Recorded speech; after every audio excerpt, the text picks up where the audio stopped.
स्वरा ने कोई जवाब दिए बिना रुककर कहा। योगेश की सबसे बड़ी चिंता यही थी।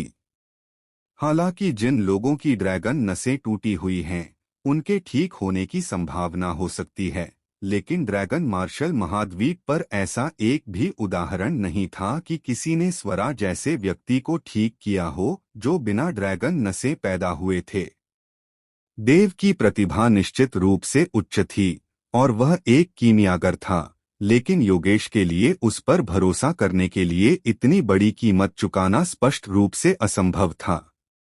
तो क्या तुम साधना करना चाहते हो? देव ने मुस्कुराते हुए पूछा। बिल्कुल। स्वरा की खूबसूरत आंखों में तुरंत उत्सुकता झलक उठी। मैं भी उन महान शक्तियों में से एक बनना चाहता हूँ जो आकाश में उड़ती हैं, धरती में समाती हैं, सर्वशक्तिमान हैं। इस तरह मैं तुम्हारा कहीं भी पीछा कर सकता हूँ, तुम पर नजर रख सकता हूँ और तुम्हें दूसरी औरतों के साथ छेड़खानी करने से रोक सकता हूँ। देव। पहले तो देव को लगा कि स्वरा की बात वाजिब थी, लेकिन आखिरी कुछ वाक्यों ने उसे लगभग खून के आंसू रुला दिए। अगर तुम बस यही चाहती हो तो मैं सचमुच तुम्हारी मदद नहीं कर सकता, देव ने आंखें घुमाते हुए कहा। मैं तो मजाक कर रहा हूँ, छोटे देव, बड़े भाई देव, कृपया मेरी मदद करो। स्वरा ने देव के कपड़े खींचे और मुंह बनाते हुए कहा, हालांकि मुझे पता है कि तुम मेरी मदद नहीं कर पाओगी, फिर भी मैं तुम्हें यह चेहरा दिखाऊंगा और तुमसे पूछूंगा। धिक्कार है। देव मन ही मन कोसने से खुद को रोक नहीं पाया। वह इतने सालों से जी रहा था और मानता था कि वह मानव स्वभाव को अच्छी तरह समझता है, लेकिन स्वरा के सामने उसे सचमुच समझ नहीं आ रहा था कि वह क्या सोच रही है।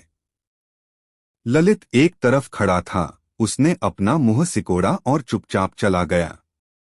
मैं पहले सोचता था कि युवा मास्टर भाग्यशाली है कि उसे स्वरा जैसी नेकदिल पत्नी से शादी मिली, लेकिन अब लगता है वह इतना भाग्यशाली नहीं है, ललित ने मन ही मन सोचा। ठीक है, ठीक है, देव ने कहा, अगर तुम सच में चाहती हो कि मैं तुम्हारी मदद करूं, तो जाओ और खेलने के लिए कोई जगह ढूंढो। मुझे अभी गोदाम जाकर सामान लेना है ताकि मैं भविष्य में तुम्हारे लिए वह राक्षसी आत्मा का फूल खरीदने के लिए पैसे बचा सकूं। लगता है मेरे पति अब भी मेरे लिए सबसे अच्छे हैं। हे, तो मैं चलती हूँ। स्वरा बहुत खुश लग रही थी, उछलकर चली गई। उसकी प्यारी पीठ देखकर देव को दीवार पर अपना सिर पटकने का मन हुआ। चंदेल परिवार, गोदाम। इस जगह पर चंदेल परिवार की सभी आध्यात्मिक वस्तुएं, साथ ही चंदेल परिवार की संपत्ति वगैरह रखी जाती थी, लेकिन इसका प्रबंधन कई लोग करते थे। देव आध्यात्मिक वस्तुओं के भंडार के द्वार पर पहुंचा और उसकी रखवाली कर रहे वृद्ध से बोला, मैं कुछ आध्यात्मिक वस्तुएं लेने आया हूं। क्या मैं पूछ सकता हूं कि युवा मास्टर यश कौन सी आध्यात्मिक वस्तुएं लेने आया है? वृद्ध ने मुस्कुराते हुए पूछा। अंदर जाने के बाद बताऊंगा, देव ने कहा। वृद्ध ने सिर हिलाया और भंडार का दरवाजा खोला। तुरंत ही देव की आंखों में रंगबिरंगी रोशनी भर गई। जगह ज्यादा बड़ी नहीं थी, लेकिन आध्यात्मिक वस्तुएं छोटे छोटे पहाड़ों की तरह ढेर में रखी थीं। दीवारों पर कई खोह भी थे और उन खोहों में भी आध्यात्मिक वस्तुएं थीं, लेकिन ये स्पष्ट रूप से कहीं ज्यादा उन्नत थीं, जिन्हें अलग अलग रखा गया था। ये सभी मेरे चंदेल परिवार की आध्यात्मिक वस्तुएं हैं, युवा मास्टर यश, क्या ये प्रभावशाली नहीं हैं? वृद्ध ने गर्व से कहा। 4 महान परिवारों के मुखिया होने के नाते चंदेल परिवार के पास स्वाभाविक रूप से सबसे ज्यादा आध्यात्मिक वस्तुएं थीं। उसके अनुसार देव ने इतनी सारी आध्यात्मिक वस्तुएं पहले कभी नहीं देखी थीं। कम से कम उसने उन्हें दीक्षित परिवार में तो नहीं देखा था। हालांकि देव के एक ही वाक्य ने उसके चेहरे का घमंड चकनाचूर कर दिया। बस इतना ही? क्या यह काफी नहीं है? बूढ़े ने नाराजगी जताई। बहुत गरीब, देव ने अपना सिर हिलाया। युवा मास्टर यश, क्या ये शब्द थोड़े ज्यादा बड़े नहीं हैं? तुम अभी सिर्फ ड्रैगन वेन लोक में हो। यहां से ली गई कोई भी आध्यात्मिक वस्तु तुम्हारे काम आएगी। अगर तुम्हें उनकी जरूरत न भी हो तो भी ऐसा नहीं है कि वे बहुत गरीब हैं, है ना? बूढ़े को हल्का सा गुस्सा आया। ओह, मेरा यह मतलब नहीं था। देव को तभी एहसास हुआ और उसने मन ही मन सोचा कि यह सच है। अब उसका पुनर्जन्म हो चुका था, इसलिए वह इस जगह को अपने पिछले जन्म के नजरिए से नहीं देख सकता था। हम बूढ़े ने बिना कुछ कहे खर्राटे लिए। ये और ये, किसी को ढूंढो जो इन्हें मेरे कमरे में ले जाए। देव ने कुछ आध्यात्मिक वस्तुओं की ओर इशारा करते हुए कहा। इतनी सारी? बूढ़े आदमी की आंखें चौड़ी हो गईं। देव ने जिन आध्यात्मिक वस्तुओं की ओर इशारा किया, उनकी संख्या कम से कम कई सौ, यहाँ तक कि हजार के करीब थी। यह चंदेल परिवार की आध्यात्मिक वस्तुओं का लगभग आधा था। सबसे खास बात यह थी कि उनमें कुछ उन्नत आध्यात्मिक वस्तुएं थीं, और यहाँ तक कि एक रजत श्रेणी की आध्यात्मिक वस्तु भी। पूरे चंदेल परिवार के पास केवल 3 रजत श्रेणी की आध्यात्मिक वस्तुएं थीं, जिन्हें चंदेल परिवार की रक्षक टीम ने अपनी जान जोखिम में डालकर हासिल किया था। ड्रैगन मार्शल महाद्वीप पर हथियार, आध्यात्मिक वस्तुएं और औषधीय गोलियां जैसी वस्तुओं के भी रैंक डिवीजन होते थे।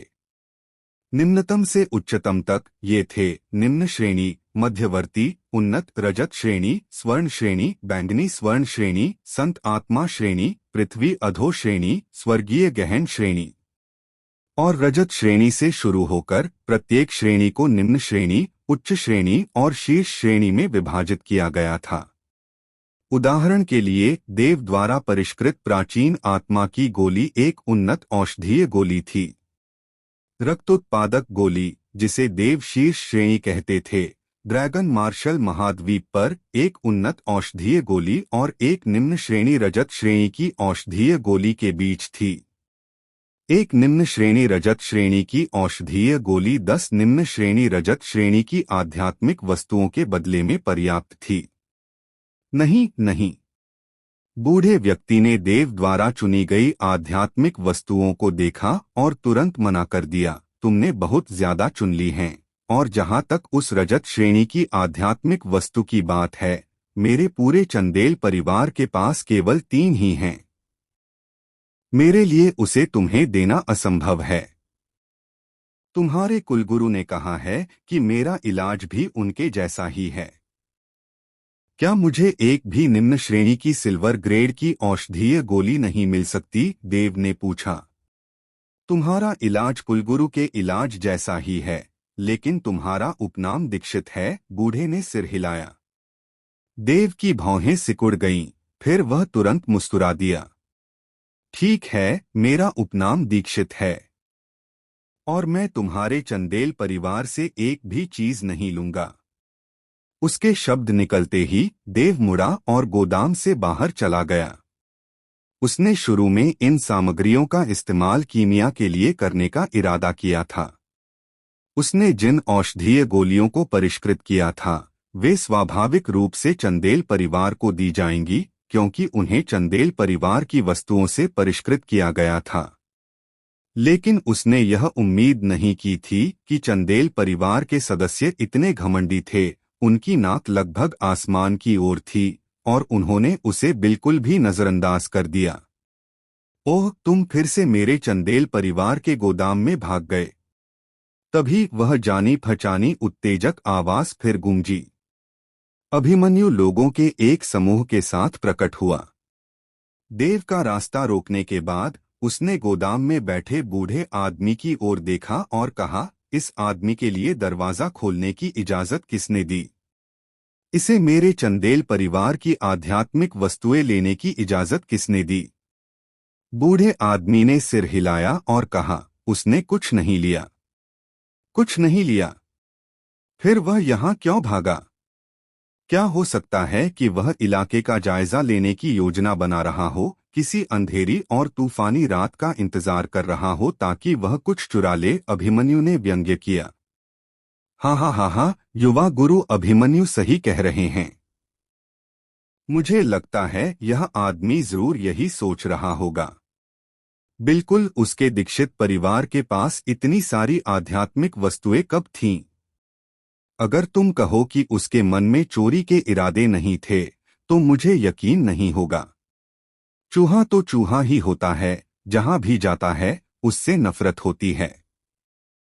दीक्षित परिवार से निकाल दिया गया और अब वह मेरे चंदेल परिवार से आध्यात्मिक वस्तुएं चुराना चाहता है। अभिमन्यु के पीछे खड़े समूह ने भी गालियां दी और गालियां दी। सच कहूं तो अभी मेरा मूड ठीक नहीं है, इसलिए। देव ने ऊपर देखा, अभिमन्यु और बाकियों को घूरते हुए। उसकी आंखों में एक ठंडी चमक थी। तुम्हें यहां से चले जाना चाहिए। तुम्हारी हिम्मत कैसे हुई? अहंकार। कुत्ते, मेरे युवा गुरु से ऐसे बात करने की तुम्हारी हिम्मत कैसे हुई? मुझे लगता है तुम जीने से थक गए हो। देव के ये शब्द निकलते ही अभिमन्यु के पीछे खड़े लोग दहाड़ उठे और देव को घेर लिया। देव, तुम्हारा मुंह तो बहुत बड़ा है, क्या तुम्हें लगता है कि ये अब भी दीक्षित परिवार है? अभिमन्यु धीरे धीरे देव के पास गया, उसकी आंखों में देखते हुए और व्यंग्यात्मक लहजे में बोला, अगर मैं लुढ़क न जाऊं तो तुम क्या कर सकते हो? क्या तुम्हारी हिम्मत है कि तुम मुझ पर हाथ डाल सको?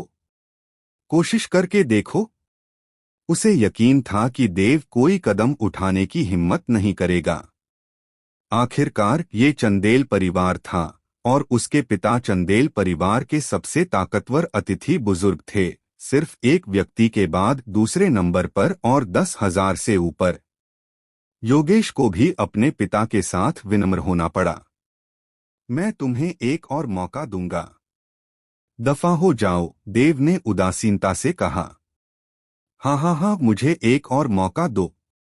अभिमन्यु के जोर से हंसने के बाद उसका स्वर अचानक बदल गया और उसने शरारत से कहा, देव, मैं तुम्हें एक मौका देना चाहता हूँ। मेरे पैरों के बीच से रेंगकर निकल जाओ और भविष्य में स्वरा को फिर से परेशान मत करना। इस बार मैं तुम्हें छोड़ सकता हूँ। थप्पड़। जैसे ही उसके शब्द निकले, देव ने अचानक हाथ उठाया और अभिमन्यु के चेहरे पर जोर से थप्पड़ मारा। अभिमन्यु वहीं सन्न रह गया। तुमने मुझे मारने की हिम्मत की? एक पल बाद अभिमन्यु ने आखिरकार जवाब दिया, अरे नालायक, तुमने सचमुच मुझे मारने की हिम्मत की।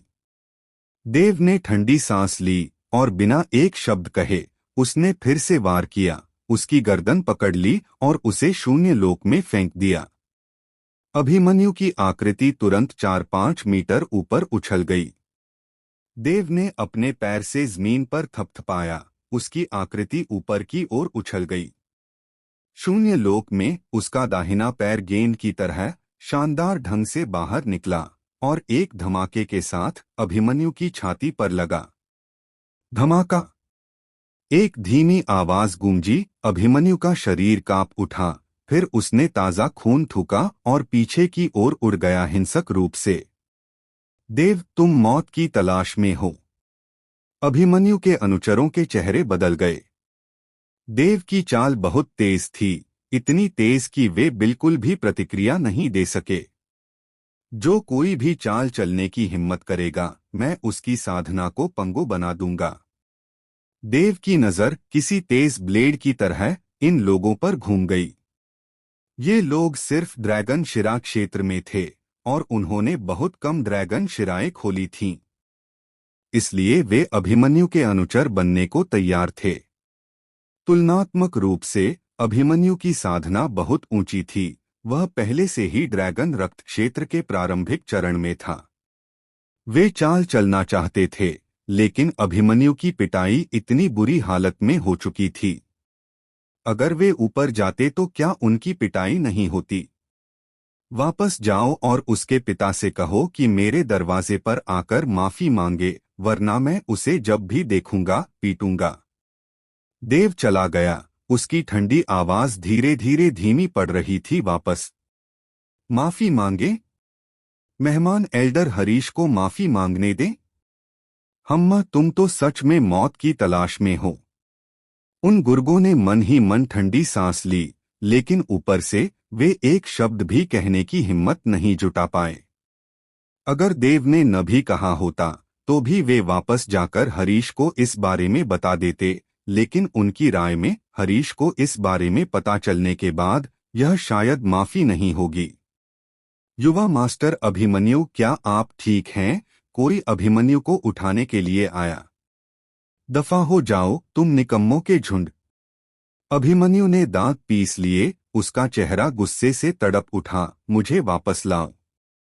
मैं पिताजी से इस कुत्ते को जरूर मरवाऊंगा। पिताजी। घर लौटते ही अभिमन्यु ने तुरंत मुंह भर खून थूक दिया। उसे समझ नहीं आ रहा था कि यह जानबूझकर किया गया था या वह सचमुच इतना घायल हो गया था। उसके सामने एक अधेड़ उम्र का आदमी खड़ा था जो अभिमन्यु को देखते ही तुरंत आगे बढ़ा। क्या हुआ? हरीश ने पूछा। पापा, आपको मेरा बदला लेना ही होगा।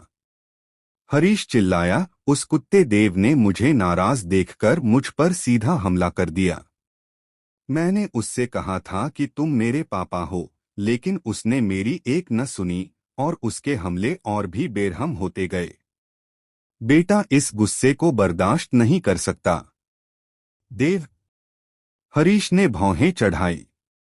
वह मूर्ख नहीं था। वह जानता था कि उसका बेटा कैसा इंसान है। चंदेल परिवार में हमेशा घमंडी और दबंग रहता था, अपनी हैसियत और पद का घमंड करता था।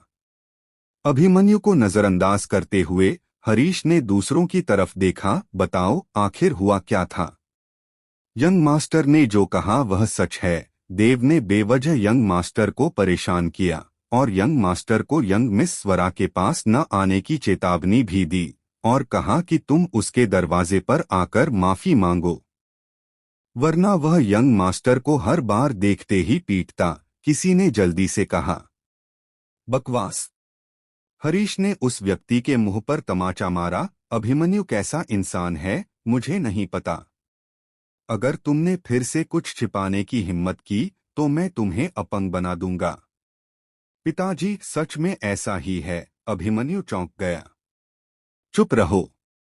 हरीश ने उसे घूरा और कहा। मैंने तुम्हें बहुत पहले ही चेतावनी दी थी। यह चंदेल परिवार है और तुम्हारे पिता बस एक अतिथि बुजुर्ग हैं। तुम्हें सावधानी से काम लेना चाहिए।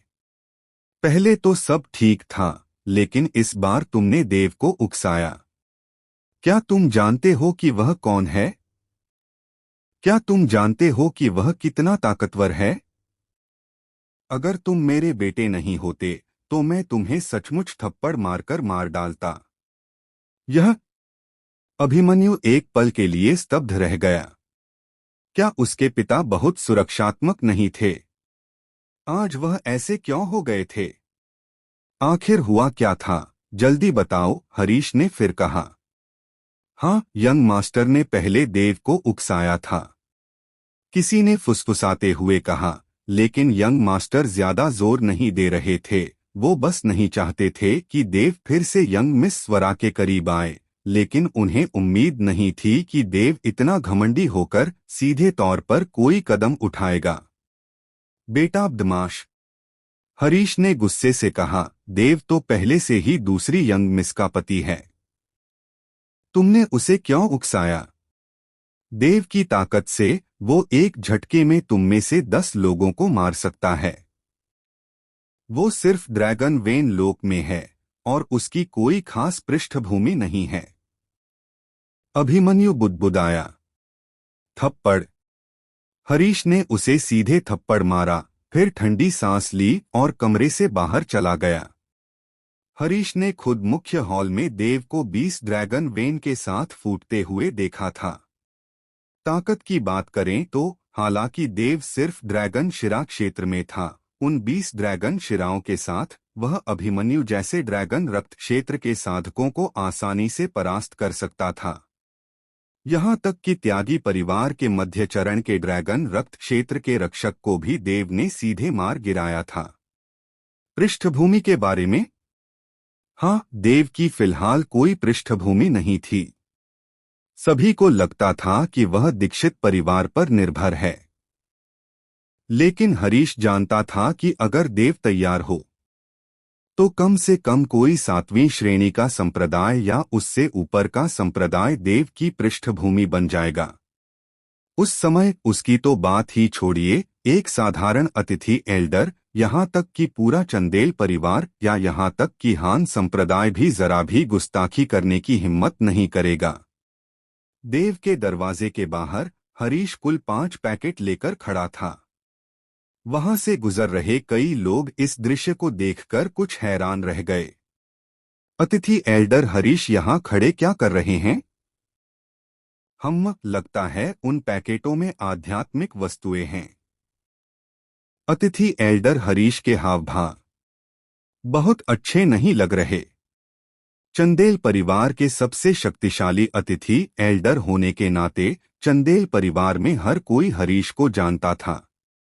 सभी हैरान थे कि हरीश देव के दरवाजे पर क्यों खड़ा था। इस समय हरीश ने गहरी सांस ली और आखिरकार बोला, युवा गुरुदेव, मेरा अधर्मी बेटा अंधा था और उसने आपको उकसाया था। मैं हरीश माफी मांगने आया हूं और मुझे उम्मीद है कि युवा गुरुदेव उसे माफ कर देंगे। वाह! हरीश की बातें सुनकर आसपास के लोग तुरंत शोर मचाने लगे।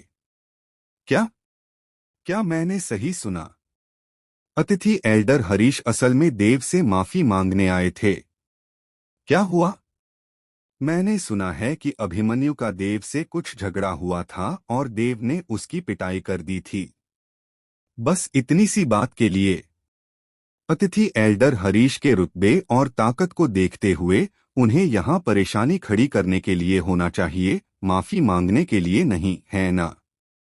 वह देव तो बस एक निकम्मा है जो हमारे चंदेल परिवार में परेशानी से बचने के लिए आया था।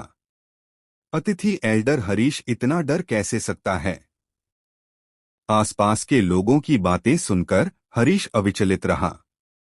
यह सच था कि वह फेस चाहता था, लेकिन यह इस बात पर निर्भर करता था कि दूसरा पक्ष कौन है। देव जैसे व्यक्ति के लिए फेस की क्या परवाह। 10 ड्रैगन नसों वाला रोशनी पहले ही हान संप्रदाय का आंतरिक बुजुर्ग बन चुकी थी। 20 ड्रैगन नसों वाला देव भविष्य में एक महाशक्ति बनने के लिए नियत था। अगर उसने अभी इस मामले को नहीं संभाला और अगर देव भविष्य में कोई द्वेष रखता है तो वह हरीश और उसका बेटा अभिमन्यु सचमुच मुश्किल में पड़ जाएंगे। कृपया युवा गुरुदेव से कहो कि वह बाहर आकर मुझसे मिलें, हरीश ने फिर कहा। क्रेक! दरवाजा खुला और एक सफेद वस्त्रधारी व्यक्ति अंदर से बाहर आया। वह देव था। अतिथि एल्डर हरीश, मैं देख रहा हूं, अभी भी ठीक हैं, देव ने हल्की मुस्कान के साथ कहा। हरीश का मुंह फड़क उठा। मेरे बेटे ने पहले भी आपको गलती से उकसाया था। मुझे उम्मीद है कि आप उदारता दिखाएंगे और उसे इस बार छोड़ देंगे। क्या ऐसा है? देव ने कहा, मुझे लगा था कि अतिथि एल्डर हरीश मुझे परेशान करने आए हैं। आखिरकार युवा मास्टर अभिमन्यु के घमंडी और दबंग व्यक्तित्व को देखते हुए मुझे लगता है कि उनके पिता भी कुछ अलग नहीं होंगे। यह मेरे हरीश के खराब अनुशासन का नतीजा था। हरीश ने मन ही मन आह भरी। तो यह मामला सुलझ गया। आप जा सकते हैं, देव ने हाथ हिलाया। हरीश ने आखिरकार राहत की सांस ली। उसने 5 पैकेट देव के सामने रख दिए और कहा, मेरे सम्मान का एक छोटा सा प्रतीक, ज्यादा कुछ नहीं। देव ने सिर हिलाया, मना नहीं किया। हरीश के जाने के बाद देव ने 5 पैकेट खोले। हर पैकेट में 10 मध्यवर्ती आध्यात्मिक वस्तुएं थीं और आखिरी पैकेट में वानबाव मंडप से एक सिल्वर ग्रेड कार्ड था जिसके अंदर 1 लाख सोने के सिक्के थे। बुरा नहीं। देव ने भौहें चढ़ाई और पुकारा, ललित, 1 मिनट के लिए अंदर आओ। ललित ने दरवाजा खोला और बाहर से अंदर आकर कहा, युवा गुरु कृपया निर्देश दें। ये आध्यात्मिक वस्तुएं, ये आप सभी के लिए हैं। देव ने 5 पैकेट ललित की ओर फेंक दिए। ललित ने तुरंत बेतहाशा खुशी के भाव दिखाए। इन 5 पैकेटों में पूरे 50 आध्यात्मिक वस्तुएं थीं। धन्यवाद युवा गुरु, ललित ने उत्साह से कहा। जब से देव का पीछा करते हुए दानव पशु पर्वत श्रृंखला तक पहुंचा, तब से वहां औषधीय गोलियां, आध्यात्मिक वस्तुएं थीं, और देव ने उनमें से प्रत्येक को 3 ड्रैगन कौशल भी दिए थे। लाभ वास्तव में अनंत थे। अभी मुझे धन्यवाद देने में जल्दबाजी मत करो। देव ने कहा, मैंने तुम्हें काफी चीजें दी हैं, फिर भी मैंने तुम्हारी साधना में वृद्धि क्यों नहीं देखी? यह ललित शर्मिंदा दिखे। युवा गुरु, आपने अपने अधीनस्थों को जो चीजें दी थीं, आपके अधीनस्थ उनका इस्तेमाल करने को कभी तैयार नहीं हुए। वे सब जमा कर दी गई हैं। तुम इन्हें किस लिए जमा कर रहे हो? बस इन चीजों का इस्तेमाल साधना के लिए करो, और जितनी जल्दी हो सके अपनी साधना बढ़ाओ। तुम भविष्य में मेरी और मदद कर पाओगे, देव ने कहा। हाँ, ललित ने तुरंत सिर हिला दिया। दोपहर में देव देवगिरी काउंटी में वानबाव मंडप की मुख्य शाखा में पहुंचा। हर काउंटी शहर की एक मुख्य शाखा होती है, और देवगिरी काउंटी की मुख्य शाखा स्वाभाविक रूप से सबसे मजबूत चंदेल परिवार बाजार में स्थापित थी।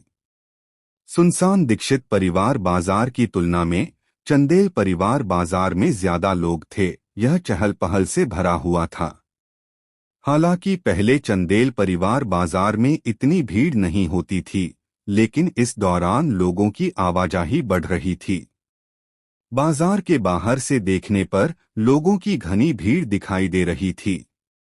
लगता है इन आसपास के काउंटी शहरों में हान संप्रदाय की प्रतिष्ठा वाकई काफी महत्वपूर्ण है, देव ने मन ही मन सोचा। बाजार में इतनी भीड़ होने का कारण स्वाभाविक रूप से हान संप्रदाय ही था। हान संप्रदाय साल में एक बार शिष्यों की भर्ती करता था। जब भी ऐसा समय आता, देवगिरी काउंटी में लोगों का आना जाना काफी बढ़ जाता, क्योंकि हान संप्रदाय देवगिरी काउंटी में स्थित था। इसे देवगिरी काउंटी के लिए भी एक बड़ा वरदान माना जा सकता है। आखिरकार लोगों की आवाजाही बढ़ने से बाजार की आय भी तेजी से बढ़ेगी और चारों बड़े परिवार भी खूब मुनाफा कमाएंगे। अभी 1 महीना बाकी है, देव ने धीरे से कहा। कहते हैं कि पिछली बार प्रथम स्थान पाने वाले हान संप्रदाय ने 3 उच्च श्रेणी की रजत श्रेणी की आध्यात्मिक वस्तुएं, 2 उत्कृष्ट रजत श्रेणी की आध्यात्मिक वस्तुएं और 1 निम्न श्रेणी की स्वर्ण श्रेणी की आध्यात्मिक वस्तु दी थी। मुझे आश्चर्य है कि इस बार वे क्या लाएंगे। सोच में डूबा हुआ देव बाजार में चला गया। उसका लक्ष्य बिल्कुल स्पष्ट था, वानबाव मंडप। आसपास के विक्रेताओं की बात करें तो उसने उनकी तरफ देखा तक नहीं। इस समय वानबाव मंडप भी लोगों से भरा हुआ था और शोरगुल हो रहा था, जो पहले कभी नहीं हुआ था। युवा गुरु, मैं आपकी क्या मदद कर सकता हूँ?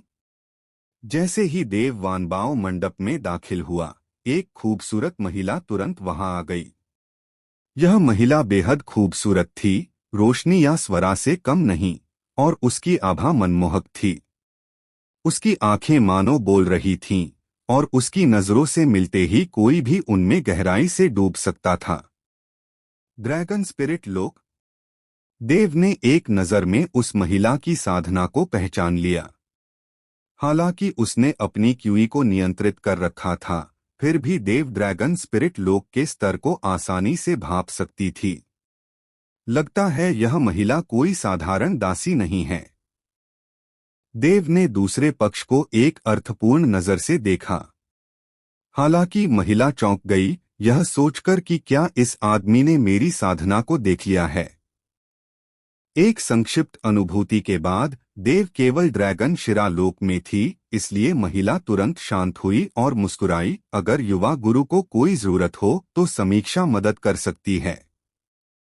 क्या आप कुछ मदद कर सकते हैं? देव ने एक भौं उठाई। समीक्षा की नाजुक भौहें सिकुड़ गईं। उसने कहा, अगर युवा गुरु की कोई विशेष जरूरत है तो वानबाओ मंडप आपके लिए उपयुक्त नहीं है। आप बहुत ज्यादा सोच रहे हैं। देव ने अपना सिर हिलाया, फिर वानबाओ मंडप में चला गया। अपने मंडप गुरु को बुलाओ, देव ने कहा। मंडप गुरु। समीक्षा एक पल के लिए स्तब्ध रह गया। युवा गुरु, आप जो भी खरीदना या बेचना चाहें, काउंटर उसे संभाल सकता है। मंडप गुरु को परेशान करने की कोई जरूरत नहीं है। क्या ऐसा है? देव ने अपनी हथेली घुमाई और एक किताब निकाली। एक बैंगनी स्वर्ण श्रेणी का ड्रैगन कौशल। मैं इसे बेचना चाहता हूं। आप इसे संभालिए। क्या? समीक्षा की खूबसूरत आंखें तुरंत चौड़ी हो गईं। एक बैंगनी स्वर्ण श्रेणी का ड्रैगन कौशल। हम्मत, देव ने सिर हिलाया। युवा गुरु, कृपया मेरे पीछे आइए। समीक्षा का चेहरा लाल हो गया और फिर वह देव को ऊपर ले गई। देव के बारे में उसकी पहली राय बहुत अच्छी नहीं थी और उसकी राय में एक साधारण ड्रैगन वेन दायरे में ऐसा कौन सा बड़ा काम हो सकता है जिसके लिए मंडप स्वामी को परेशान करना पड़े। उसने कभी उम्मीद नहीं की थी कि वह अपने हाथ के एक सहज इशारे से एक बैंगनी स्वर्ण श्रेणी का ड्रैगन कौशल निकाल लेगा। बेशक समीक्षा को देव पर पूरा विश्वास नहीं था। आखिरकार एक बैंगनी स्वर्ण श्रेणी का ड्रैगन कौशल उन चौथे और तीसरे दर्जे के संप्रदायों के लिए भी बेहद कीमती था।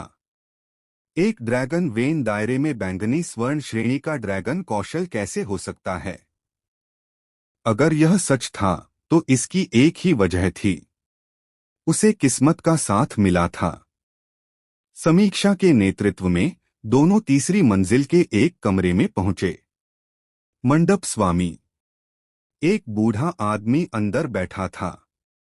समीक्षा उसके पास गया और फुसफुसाया, यह व्यक्ति बैंगनी ग्रेड ड्रैगन कौशल लाया है। ओह! बूढ़ा आदमी, जो पहले मुंह फेरे खड़ा था, यह सुनते ही तुरंत पलट गया। बैंगनी ग्रेड ड्रैगन कौशल। बूढ़े आदमी की नजर अनायास ही देव पर पड़ गई। दीक्षित परिवार के युवा स्वामी देव।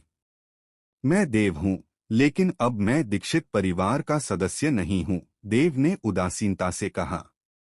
वानबाओ मंडप के मुख्य मंडप स्वामी होने के नाते, हालांकि देव उनसे कभी नहीं मिले थे, पूरा देवगिरी काउंटी क्षेत्र इतना ही बड़ा था, इसलिए यह आश्चर्य की बात नहीं थी कि दूसरे पक्ष ने उन्हें पहचान लिया। यह बूढ़ा आदमी भूल गया था। दीक्षित परिवार के मूर्खों के उस समूह ने वास्तव में तुम्हें परिवार से निकाल दिया था, बूढ़े आदमी ने मुस्कुराते हुए कहा। मुझे अपना परिचय देने दीजिए। यह बूढ़ा आदमी नरेश है, जो देवगिरी काउंटी के वानबाओ मंडप का मुख्य मंडप स्वामी है। हम। देव ने सिर हिलाया और नरेश की ओर किताब उछालते हुए कहा, जरा देखो तो सही, क्या यह पर्पल ग्रेड ड्रैगन स्किल है? पानी की 9 बूंदें तलवार। नरेश ने पहले किताब पर लिखे नाम को देखा, फिर उसे खोलकर ध्यान से देखा। पढ़ते पढ़ते नरेश का आश्चर्य बढ़ता गया और अंत में उसका चेहरा गहरे आश्चर्य से भर गया। क्या यह ड्रैगन स्किल तुमने खुद लिखी है? नरेश ने अचानक देव की ओर देखा। देव मुस्कुराई, तुम्हारी समझ तो है। यह ड्रैगन स्किल वाकई मैंने ही लिखी है। असंभव। नरेश के बोलने से पहले ही उसके बगल में खड़ी समीक्षा ने अपना मुंह चौड़ा किया और सहज भाव से बोली, तुम तो सिर्फ ड्रैगन शिरा क्षेत्र में हो।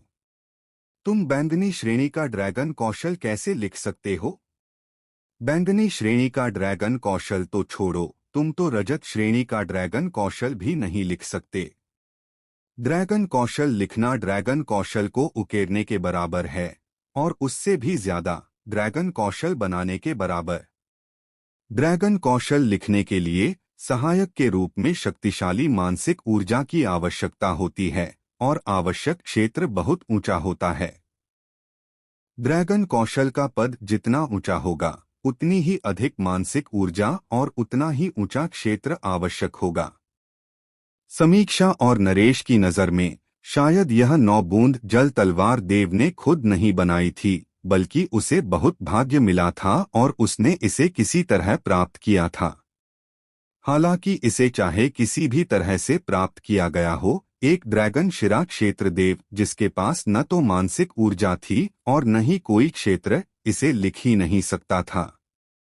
इसे स्वयं बनाने के बारे में ड्रैगन मार्शल महाद्वीप के इतिहास में ड्रैगन शिरा क्षेत्र के किसी साधक द्वारा ड्रैगन कौशल बनाने का कोई रिकॉर्ड नहीं है। बैंगनी श्रेणी के ड्रैगन कौशल की तो बात ही छोड़ दें। लगता है युवा गुरु देव के पीछे कोई शक्तिशाली व्यक्ति है, नरेश ने देव को घूरते हुए पूछा। सामान्य ज्ञान के अनुसार बैंगनी श्रेणी के ड्रैगन कौशल को लिखने में सक्षम व्यक्ति में कम से कम ड्रैगन कोर क्षेत्र से भी अधिक शक्ति होगी और संभवतः ड्रैगन देव क्षेत्र से भी अधिक, क्योंकि केवल ड्रैगन देव क्षेत्र के साधक का क्षेत्र और मानसिक ऊर्जा ही बैंगनी श्रेणी के ड्रैगन कौशल को आसानी से लिख सकती है। और ड्रैगन देव क्षेत्र पूरे ड्रैगन मार्शल महाद्वीप को देखते हुए पहले से ही एक महाशक्ति माना जाता है। ऐसी अफवाह है कि हान संप्रदाय के संप्रदाय गुरु भी ड्रैगन कोर क्षेत्र के अंतिम चरण में ही हैं, शिखर तक भी नहीं पहुंच पाए हैं। ड्रैगन देव क्षेत्र की तो बात ही छोड़ दें। इस ड्रैगन स्किल को चाहे जिसने भी लिखा हो, मैं इसे बेचना चाहता हूं। तुम्हें चाहिए या नहीं? देव ने थोड़ा अधीर होकर भौहें चढ़ाई। हाँ, बिल्कुल चाहिए। नरेश खिलखिलाकर हंसा। सच कहूं तो देवगिरी काउंटी जैसे पिछड़े इलाके में इस बूढ़े ने कभी गोल्ड ग्रेड ड्रैगन स्किल के बारे में सपने में भी नहीं सोचा होगा। युवा गुरुदेव ने इस बूढ़े को एक बड़ा सरप्राइज दिया है। यह ड्रैगन स्किल शायद तुम्हारे लिए उपयुक्त हो। देव ने समीक्षा की ओर देखा। वह दंग रह गई और देव की ओर उसकी निगाहें और भी रहस्यमय हो गईं। देव की इस सामान्य सी लगने वाली टिप्पणी ने नरेश और समीक्षा दोनों के दिलों की धड़कनें बढ़ा दीं। यह स्पष्ट था कि देव ने समीक्षा द्वारा अभ्यास की जाने वाली साधना तकनीक को समझ लिया था और यहाँ तक कि समीक्षा की साधना को भी समझ लिया था।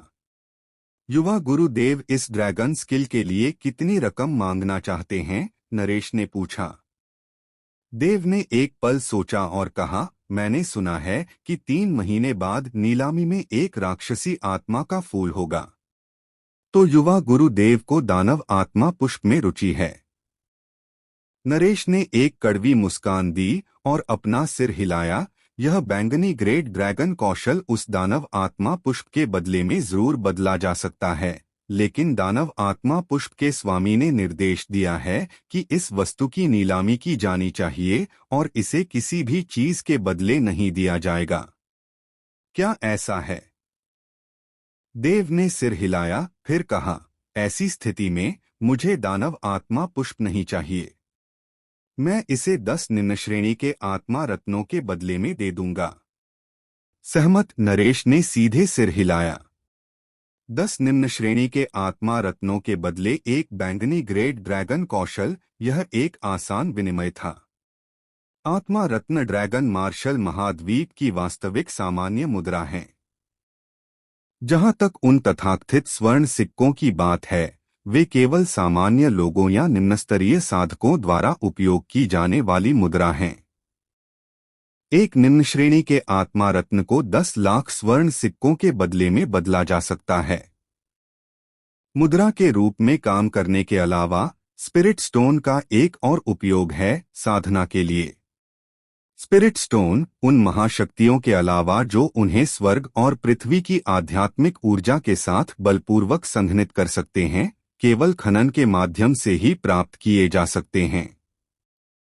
एक निम्न श्रेणी के स्पिरिट स्टोन को भी प्राकृतिक रूप से संघनित होने में कम से कम कई 100 वर्ष लगते हैं, जो उसके भीतर निहित आध्यात्मिक ऊर्जा की समृद्धि और स्पिरिट स्टोन की बहुमूल्यता को दर्शाता है। हालांकि देव के पास अपने पिछले जन्म की कीमिया स्मृतियां थीं, साधना की सीमाओं के कारण वह किसी भी औषधीय गोली को परिष्कृत नहीं कर सकता था। अपनी वर्तमान साधना के साथ वह अधिक से अधिक रक्तोत्पादक गोली जैसी निम्न श्रेणी की रजत श्रेणी की औषधीय गोली को ही परिष्कृत कर सकता था। हालांकि अपनी पिछली साधना के बाद देव ने 43 मेरिडियन खोल लिए थे और रक्त उत्पादक गोली का ड्रैगन रक्त क्षेत्र पर सबसे अधिक औषधीय प्रभाव था, इसलिए देव केवल अन्य तरीकों से ही साधना कर सकता था और यह तरीका स्पिरिट स्टोन था। जहां तक प्राचीन आत्मा की गोलियों की बात है, देव ने पहले ही सैकड़ों गोलियों को परिष्कृत कर लिया था और प्राचीन आत्मा की गोलियों का औषधीय प्रभाव पहले से ही बहुत कम था। आत्मा के पत्थरों में आध्यात्मिक ऊर्जा सबसे शुद्ध और अत्यंत समृद्ध होती है। देव के लिए इस समय साधना करने का यह सबसे अच्छा तरीका है। बेशक और भी तरीके हैं, लेकिन साधना के लिए आत्मा के पत्थरों का उपयोग निस्संदेह सबसे सरल है। जल्दी मत करो, देव ने नरेश की ओर देखा और कहा, एक बैंगनी ग्रेड ड्रैगन कौशल, भले ही वह निम्न ग्रेड का ही क्यों न हो, कम से कम 20 मिलियन स्वर्ण सिक्कों या उससे अधिक में बिक सकता है। 10 निम्न ग्रेड आत्मा पत्थरों की कीमत केवल 10 मिलियन स्वर्ण सिक्कों के बराबर है। यह सुनकर नरेश ने भौहें चढ़ाई। तुम्हें और क्या चाहिए? मैं चाहता हूं कि वानबाओ मंडप अपनी क्षमताओं के अनुसार बिना शर्त 3 बार मेरी सहायता करे, देव ने गहरी आवाज में कहा। क्या? नरेश बहुत घबरा गया और तुरंत बोला, यह नामुमकिन है। यह सिर्फ 10 लाख स्वर्ण मुद्राएं हैं। मेरा वानबाओ मंडप आसानी से इतना कर सकता है, लेकिन 10 लाख स्वर्ण मुद्राओं के लिए बिना किसी पद प्रतिबंध के मेरे वानबाओ मंडप से 3 बार कार्रवाई की उम्मीद करना, मेरा वानबाओ मंडप ऐसा नहीं कर सकता। वानबाओ मंडप कर देगा, देव ने हल्की मुस्कान के साथ कहा।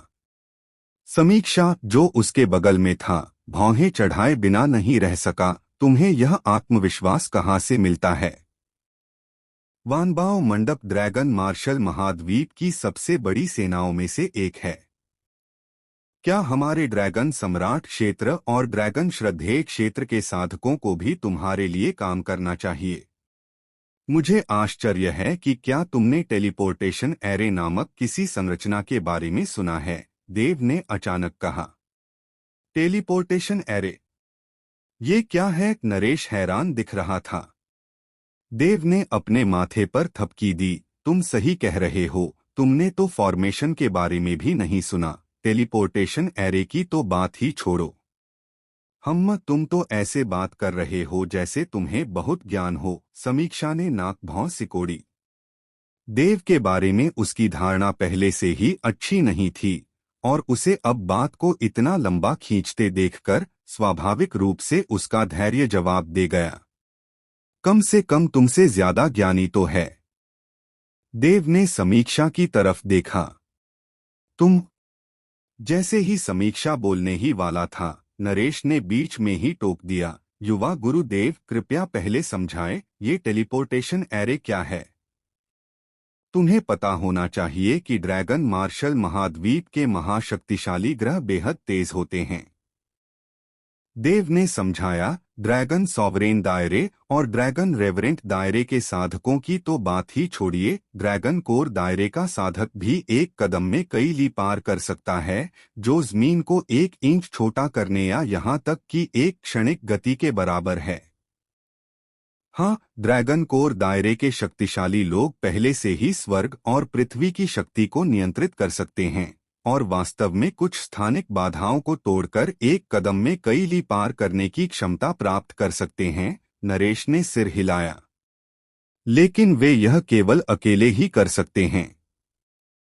देव ने कहा, अगर वे दूसरों को लाएंगे तो उनकी गति बहुत कम हो जाएगी और जितने ज्यादा लोग वे लाएंगे उनकी गति उतनी ही धीमी होगी। नरेश ने फिर सिर हिलाया। यह सोचते हुए कि देव क्या कहना चाह रहा है। और एक टेलीपोर्टेशन एरे लोगों को बिना किसी साधना प्रतिबंध के तुरंत गति करने की अनुमति दे सकता है। देव ने अंततः टेलीपोर्टेशन एरे के कार्य का खुलासा किया। वह भी थोड़ा असहाय था। उसके पिछले जन्म में टेलीपोर्टेशन एरे एक बहुत ही सामान्य संरचना थी और कोई भी संरचना गुरु टेलीपोर्टेशन एरे स्थापित कर सकता था। हालांकि टेलीपोर्टेशन एरे की शक्ति संरचना में उसकी दक्षता के आधार पर अलग अलग होती थी। क्या? देव के लिए यह एक मामूली बात थी, लेकिन नरेश और समीक्षा के लिए यह बेहद चौंकाने वाला था। यहाँ तक कि एक ड्रैगन शिरा क्षेत्र साधक भी तुरंत गति कर सकता है, नरेश ने आश्चर्य से कहा। यहाँ तक कि जो साधना नहीं कर सकते वे भी कर सकते हैं, देव ने सिर हिलाया। तुम झूठ बोल रहे हो, समीक्षा ने कहा। जब पावर हाउस तुरंत गति करते हैं तो ऐसा इसलिए होता है क्योंकि स्वर्ग और पृथ्वी की शक्ति पर उनकी महारत एक निश्चित स्तर तक पहुंच गई है। जहां तक ड्रैगन शिरा क्षेत्र साधकों की बात है, या यहां तक कि जो साधना नहीं कर सकते वे तुरंत कैसे गति कर सकते हैं? तुरंत गति करो कहना उन्हें जरूरत से ज्यादा महत्व देना है। क्या तुम जानते हो कि असली तात्कालिक गति क्या होती है? देव ने समीक्षा की ओर देखा। उसकी आंखों में चमक थी। सच्ची तात्कालिक गति एक ही विचार में शून्य क्षेत्र को भेद कर करोड़ों ली को पार कर जाना है। तुम्हारे पास उस तरह की साधना नहीं है तो तुम्हें कैसे पता? समीक्षा ने अविश्वास से जवाब दिया। यह तुम्हारा काम नहीं है। देव ने अपना सिर हिलाया, फिर कहा, हालांकि टेलीपोर्टेशन एरे में भी कमियां हैं। उन्हें बनाए रखने के लिए स्पिरिट स्टोन्स की जरूरत होती है और ज्यादातर टेलीपोर्टेशन एरे उन पावर हाउस के विपरीत जो स्वतंत्र रूप से गति कर सकते हैं, केवल आगे पीछे टेलीपोर्टेशन के लिए दो स्थानों के बीच ही स्थिर किए जा सकते हैं। तो ऐसे टेलीपोर्टेशन एरे भी होते हैं जो स्वतंत्र रूप से गति कर सकते हैं? नरेश ने पूछा। जाहिर है, लेकिन अभी आपको उनके बारे में सोचना नहीं चाहिए।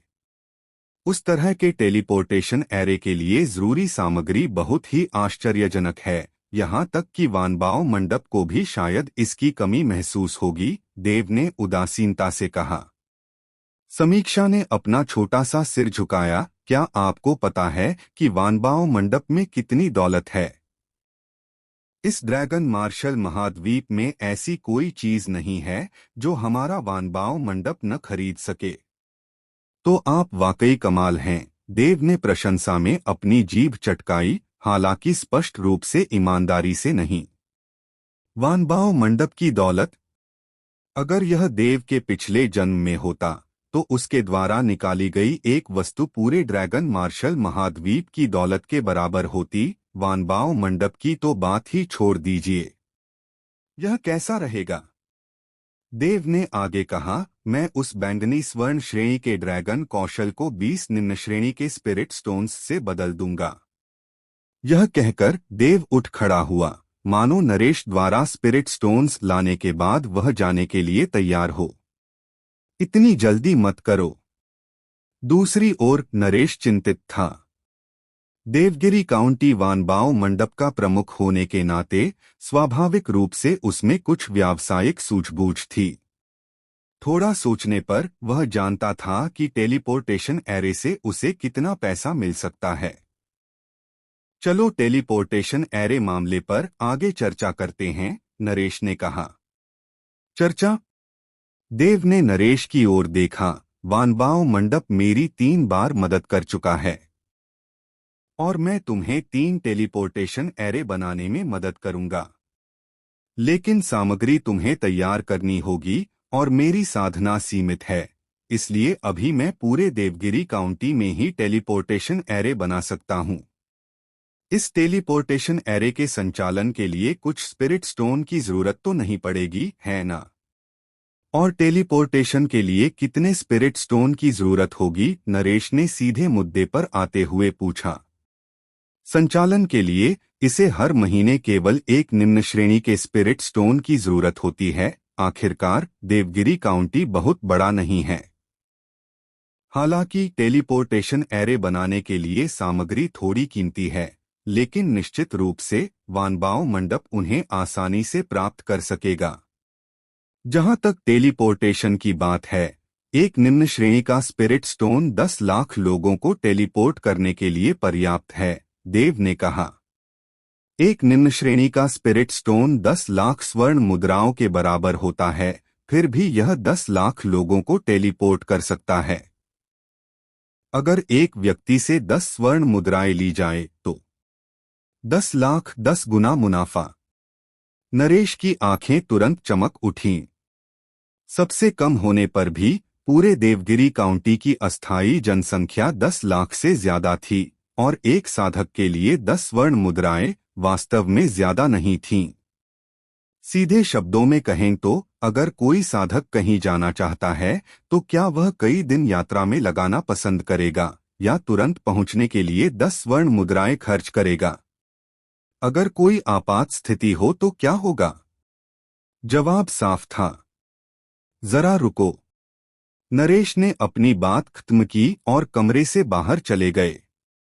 पूरे आधे घंटे के बाद नरेश आखिरकार लौटे। युवा गुरुदेव उच्च अधिकारी पहले ही सहमत हो चुके हैं। जब तक आप 3 टेलीपोर्टेशन एरे बनाने में मदद कर सकते हैं, वानबाओ पैवेलियन आपकी 3 गुना मदद करेगा। अच्छा। देव ने सीधे एक स्पष्ट सूची बनाई और नरेश को थमा दी। ये टेलीपोर्टेशन एरे बनाने के लिए जरूरी सामग्री हैं। अगर तुम ये सामग्री इकट्ठा कर लो तो मुझे चंदेल परिवार के यहाँ ढूंढ लेना। एक स्थानिक आत्मा की लकड़ी, 10 मध्यम श्रेणी के आत्मा के पत्थर, एक स्थानिक पत्थर। नरेश ने सूची में लिखी चीजें पढ़ी, उसका चेहरा थोड़ा सा तमतमा गया। इन चीजों की कीमत 10 करोड़ से ज्यादा सोने के सिक्के होंगे, और वो भी सिर्फ एक टेलीपोर्टेशन एरे के लिए। वानबाओ मंडप के लिए यह मुश्किल नहीं होना चाहिए, और मुझे यकीन है कि मंडप स्वामी भविष्य में मिलने वाले मुनाफे की कल्पना कर सकते हैं, देव ने मुस्कुराते हुए कहा। अच्छा। नरेश ने गहरी सांस ली और देव को 20 निम्न श्रेणी के आत्मा के पत्थर दिए और उसे एक निमंत्रण भी दिया। यह हमारे वानबाओ मंडप की 3 महीने बाद होने वाली नीलामी का निमंत्रण है। जब नीलामी शुरू होने वाली होगी तो यह निमंत्रण जगमगा उठेगा। धन्यवाद। देव ने बिना किसी हिचकिचाहट के आत्मा के पत्थर लिए और कमरे से बाहर निकल गया। सब लोग रास्ता बनाओ। जैसे ही वह मुख्य हॉल में पहुंचा, उसके कानों में एक चीख पड़ी। देव ने ऊपर देखा और देखा कि बाहर से बड़ी संख्या में आकृतियां शक्तिशाली क्यूई का उत्सर्जन करते हुए अंदर आ रही हैं। जो भी उनके रास्ते में आता, उसे बेरहमी से धकेल दिया जाता। वे बेहद दबंग थे।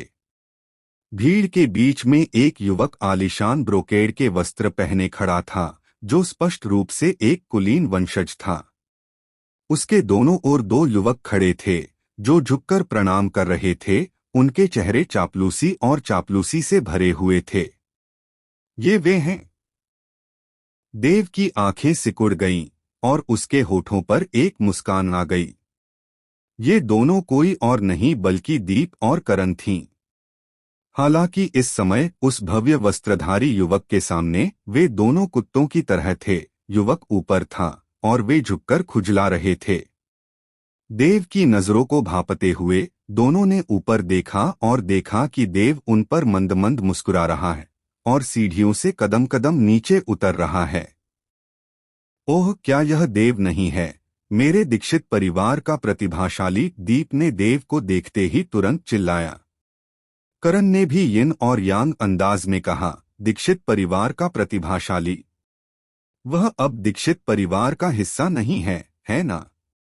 मैंने सुना है कि कुछ लोग चंदेल परिवार की छत के नीचे रह रहे हैं। उन्हें हर जगह बाधाओं का सामना करना पड़ रहा है और उनकी स्थिति बहुत अच्छी नहीं लग रही है। हाँ, क्या उसे लगता है कि वह अब भी दीक्षित परिवार में है? वह तो बस एक लिव-इन दामाद है, क्या चंदेल परिवार उसकी इज्जत भी करता है?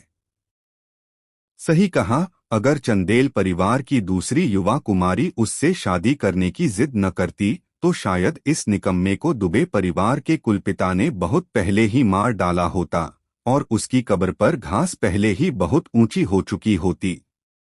दोनों व्यंग्य और उपहास से भरी बातें कर रहे थे। देव अब पहले वाला निकम्मा नहीं रहा, वे यह जानते थे, लेकिन उन्होंने ऐसा सिर्फ अपनी ज़बानी तंज कसने की लालसा को शांत करने के लिए कहा। देव द्वारा उन पर हाथ डालने की बात? जब वह युवक उनका साथ दे रहा था तो डरने की क्या बात थी? दोनों जोर से बोल रहे थे और पूरे हॉल में हर कोई उनकी बातें सुन सकता था। सब देव की तरफ देख रहे थे।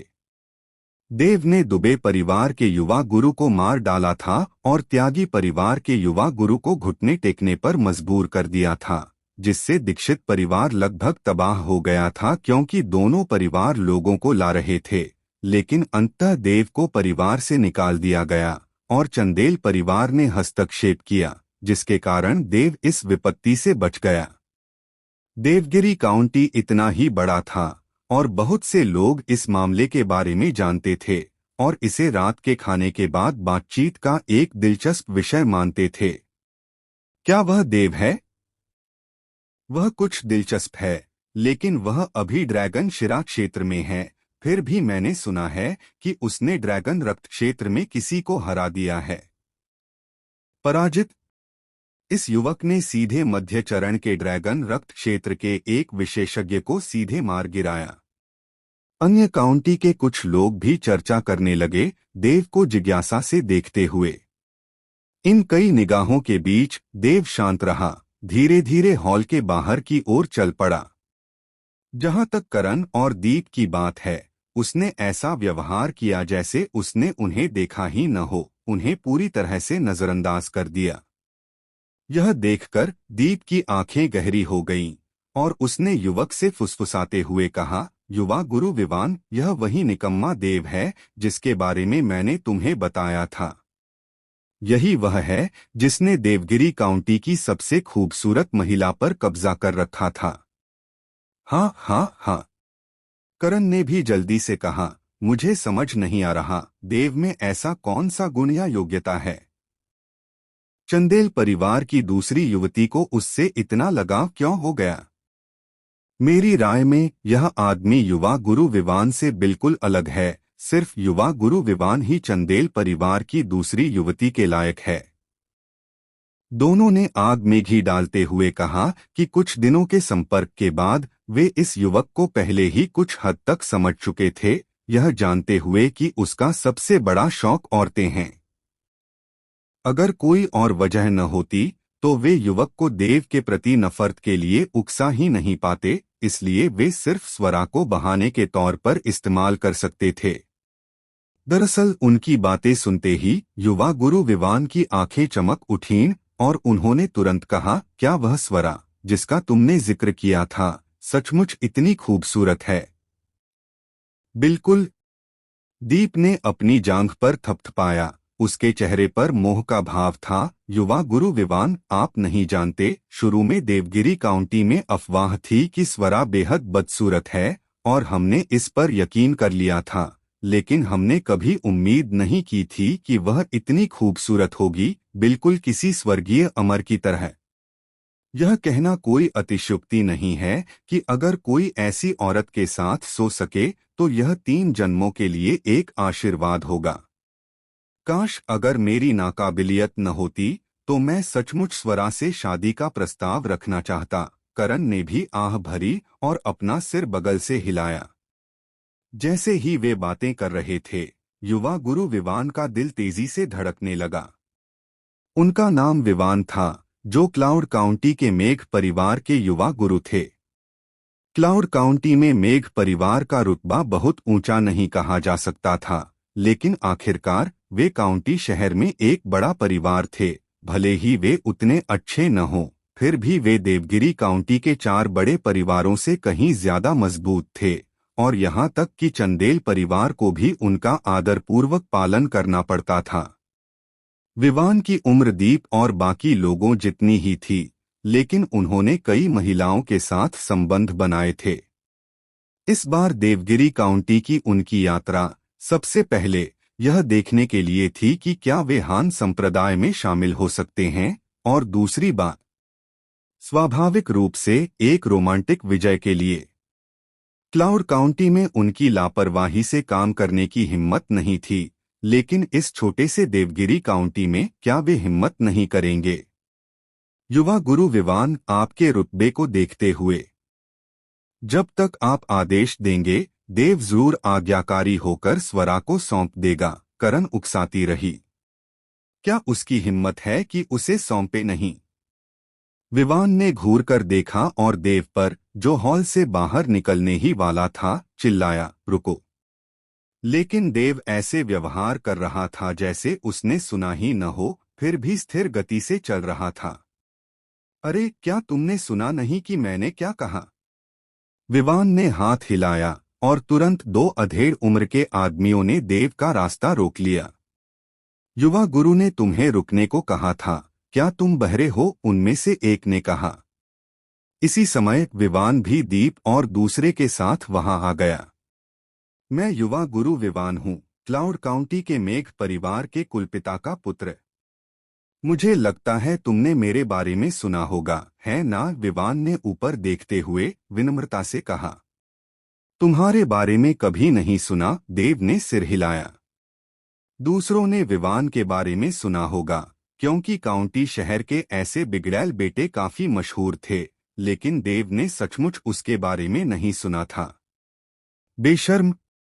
दीप तुरंत चिल्लाया, देव, तुमने यंग मास्टर विवान का नाम भी नहीं सुना? क्या तुम्हारी आंखें अंधी हैं? यंग मास्टर विवान का नाम बहुत प्रसिद्ध है, क्लाउड काउंटी में भी बहुत कम लोग इसे नहीं जानते। क्या तुम सच में सोचते हो कि सिर्फ इसलिए कि तुम्हारे पास थोड़ी प्रतिभा है, तुम सबको नजरअंदाज कर सकते हो? मैं तुमसे कह रहा हूं, वहां हमेशा कोई न कोई बेहतर होता है। यंग मास्टर विवान ऐसे व्यक्ति नहीं हैं जिन्हें तुम नाराज कर सको, तो तुम जल्दी से अपनी गलती क्यों नहीं मान लेते? विवान दीप की बातों से बेहद खुश हुआ और अपनी बाहें क्रॉस करके वहीं खड़ा रहा, देव के माफी मांगने का इंतजार कर रहा था। देव ने उसकी तरफ देखा, फिर उसकी नजर दीप और दूसरे पर पड़ी और वह अचानक मुस्कुरा दिया। तुम किस बात पर हंस रहे हो? दीप ने भौहें चढ़ाई। जब शहतीर टेढ़ी होती है तो खंभे भी टेढ़े हो जाते हैं। दीक्षित परिवार सचमुच एक ऐसी जगह है जहां प्रतिभाएं पैदा होती हैं, देव ने उदासीनता से कहा और वहां से जाने का इरादा कर रहा था। लेकिन दो अधेड़ उम्र के पुरुषों ने आंखों में ठंडक लिए उसका रास्ता रोक लिया। मैंने इस छोटे से देवगिरी काउंटी में इतने घमंडी व्यक्ति की कभी उम्मीद नहीं की थी। इस युवा गुरु ने सचमुच कुछ नया देखा है, विवान ने व्यंग्य करते हुए कहा। मेरे लिए उसे मारो, तब तक मारो जब तक वह अपनी गलती स्वीकार न कर ले। हाँ? दोनों अधेड़ उम्र के पुरुष आगे बढ़ने ही वाले थे। चंदेल परिवार का बाजार वानबाओ मंडप द्वारा सुरक्षित है, यहाँ लड़ाई की इजाजत नहीं है। ठीक इसी समय वानबाओ मंडप की तीसरी मंजिल से एक आवाज आई। यह मंडप स्वामी की आवाज थी। यह सुनकर दोनों अधेड़ उम्र के आदमी रुक गए। विवान ने भी थोड़ा भौहें चढ़ाई, फिर कहा, छोड़ो, इस बार मैं उसे छोड़ दूंगा, उसे भाग जाने दो। उसने देवगिरी काउंटी की अवहेलना करने की हिम्मत की, लेकिन वानबाओ मंडप की अवहेलना करने की हिम्मत नहीं की। अगर उसने सचमुच वानबाओ मंडप को नाराज किया होता तो 10 लाख मेघ परिवार मरने के लिए काफी नहीं होते। चंदेल परिवार, युवा मास्टर देव परिवार के मुखिया ने निर्देश दिया है कि अगर आप वापस लौटते हैं तो वह चाहते हैं कि आप काउंसिल हॉल जाएं। देव को वापस आते देख गार्ड ने कहा। मैं समझ गया। देव ने सिर हिलाया। पहले अपने कमरे में जाकर स्पिरिट स्टोन्स रखे, फिर काउंसिल हॉल की ओर चल पड़ा। उसने विवान और बाकी लोगों पर कोई ध्यान नहीं दिया। अगर बाजार में इतना शोर और भीड़ न होती तो देव पहले ही आ जाता। काउंसिल हॉल पहुंचने पर बहुत से लोग पहले ही बैठ चुके थे। रणवीर योगेश के नीचे एक बहुत ही प्रमुख स्थान पर बैठी थी, जिससे पता चलता था कि योगेश उस समय देव और उसके बेटे के प्रति कितना विनम्र था। यह पहले चंदेल परिवार के पहले अतिथि एल्डर हरीश का आसन था। युवा मास्टर देव वापस आ गए। हाँ हाँ, हम बस आपका इंतजार कर रहे थे, जल्दी से आकर बैठ जाइए। युवा गुरुदेव के आभामंडल को देखकर लगता है कि उन्हें एक और सफलता मिल गई है। देव को अंदर आते देख चंदेल परिवार के सभी लोग मुस्कुराए। उनके शब्दों में चापलूसी की झलक थी। यह एक मजाक था। अगर उन्होंने अब फिर से देव को नाराज किया तो वे बेवकूफों का झुंड बन जाएंगे। देव, आओ मेरे बगल में बैठो। योगेश ने मुस्कुराते हुए देव को हाथ हिलाया। उसके बगल में 2 सीटें थीं। एक पर भावशून्य रोशनी बैठी थी और दूसरी स्वाभाविक रूप से देव के लिए तैयार थी।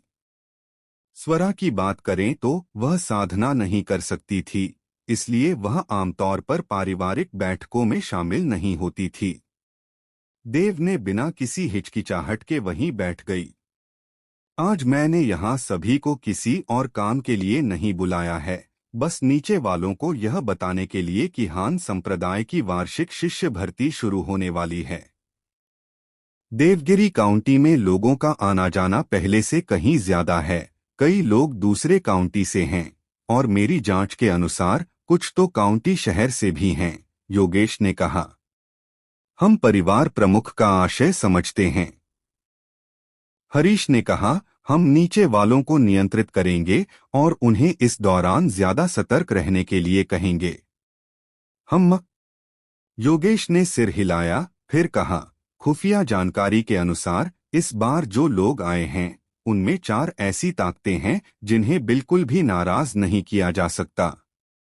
बाकी सभी लोग चुपचाप योगेश के आगे बोलने का इंतजार कर रहे थे। ये 4 ताकतें हैं दक्षिणी राजधानी काउंटी से हिम परिवार, स्वर्ण शांति काउंटी से भास्कर परिवार, उज्ज्वल समुद्र काउंटी से शार्दुल परिवार और क्लाउड काउंटी से मेघ परिवार। इस बिंदु पर योगेश रुका, फिर बोला, हिम परिवार, भास्कर परिवार और शार्दुल परिवार सभी अपने अपने काउंटी शहरों में महान परिवार हैं, जिनके पास अपार शक्ति है, जो हमारे देवगिरी काउंटी की तुलना में कहीं अधिक है। जहां तक मेघ परिवार की बात है, मेघ परिवार क्लाउड काउंटी में विशेष रूप से शक्तिशाली नहीं है, लेकिन मेघ परिवार में एक व्यक्ति है जो हान संप्रदाय में आंतरिक संप्रदाय के बुजुर्ग के रूप में कार्य करता है, इसलिए हो सके तो उन्हें उकसाने की कोशिश न करें। हम समझते हैं, नीचे सभी ने कहा। उन्हें अक्सर ऐसे मामलों का सामना करना पड़ता था क्योंकि हान संप्रदाय की शिष्य भर्ती देवगिरी काउंटी में हमेशा आयोजित होने वाला एक वार्षिक कार्यक्रम था और वे इसके आदी थे। यह बैठक मुख्य रूप से देव को सुनने के लिए थी।